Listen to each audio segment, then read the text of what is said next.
Louisiana beer. Louisiana beer reviews Bartles and James Margarita.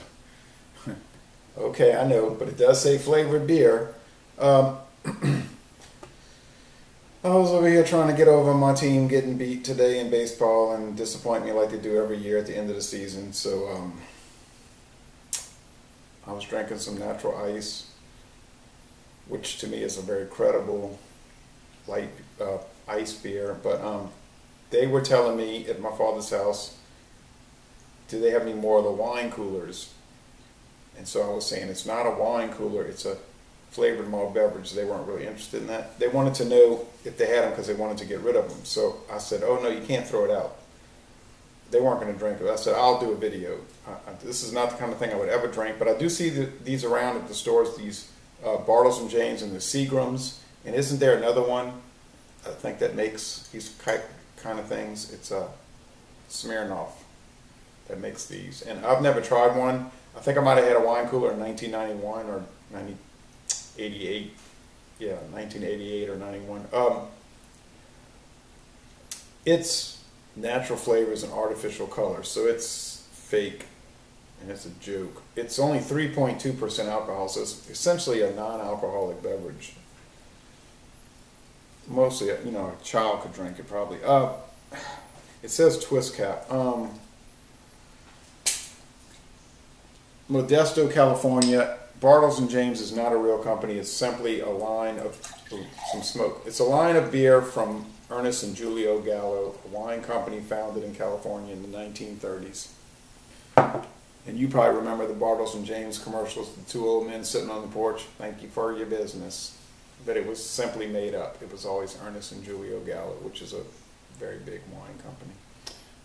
Well, they had some foam, but it died out in like half a second, right? So it doesn't look like beer. It looks like, does it look like a margarita? It looks like lemonade. It's, what color is that? Gray? Grayish? Guppy watercolor. Yeah. Some clinging bubbles. Nothing left on the side, no lacing or anything. It looks pretty pitiful, but I would guess that 99% of people that drink it straight out the bottle. It's an 11.2 ounce bottle, so it's a little smaller than the regular beer bottle, which is 12 ounces, so you're getting kind of cheated. But that's the European bottles of this, 330 milliliters. But over here it's 11.2 ounces. Okay, so the appearance is not too impressive. The aroma is really strange. It smells a little bit like the Oculto, which is Anheuser-Busch beer that's aged in tequila staves from the barrels. And I believe margaritas are made from tequila. It smells a little like the tequila and maybe cream cheese. Like Philadelphia cream cheese, maybe store brand cream cheese. You get that?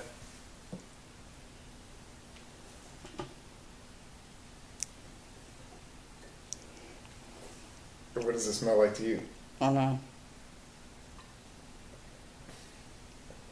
The flavor is Tart. it's tart. You do pick up some beer, like, you know, because they're using barley and probably corn syrup, so it's grains, you know, or extracts from grains, so it's got that breakfast cereal type thing, you know.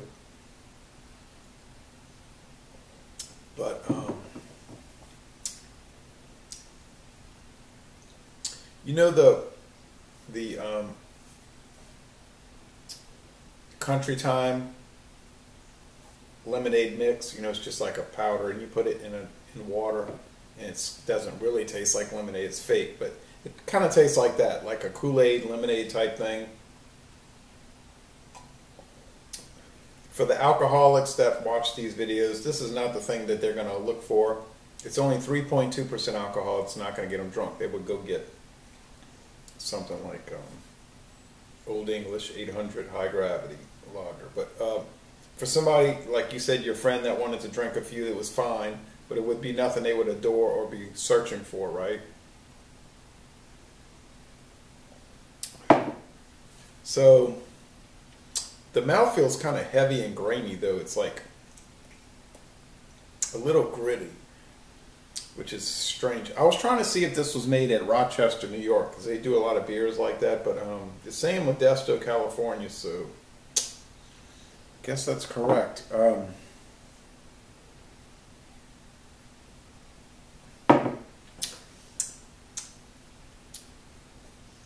It finishes very lemonade-like, tart. The drinkability is high. At 3.2% alcohol, you could probably drink these for hours and hours, and you wouldn't feel it much at all, probably.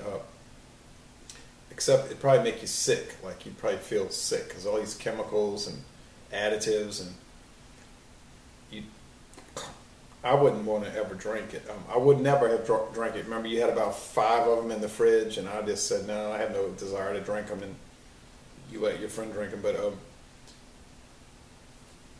is it a terrible flavor? No. Is it a good flavor? Not necessarily.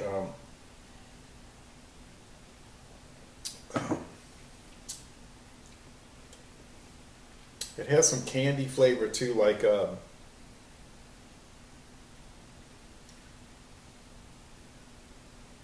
want to say candy corn. You know that stuff they give out at Halloween? That's pretty gross. The candy corn. So the way I'm describing it, does this sound like something you'd want to drink? You can feel free to speak up if you want. It's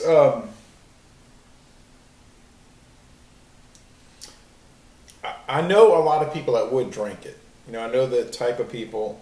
I'm not saying they're bad people or anything. I just know the type of people that are not into worrying about, oh, it tastes like this. You know, they would go to a barbecue and just drink a lot of this.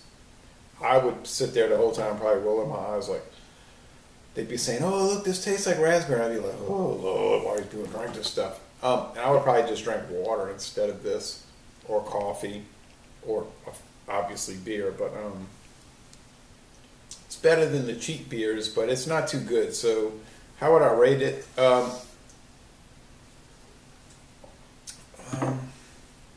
It's average. It's a C. I guess it's a C minus. It's kind of low average. It's not bad, but it ain't good.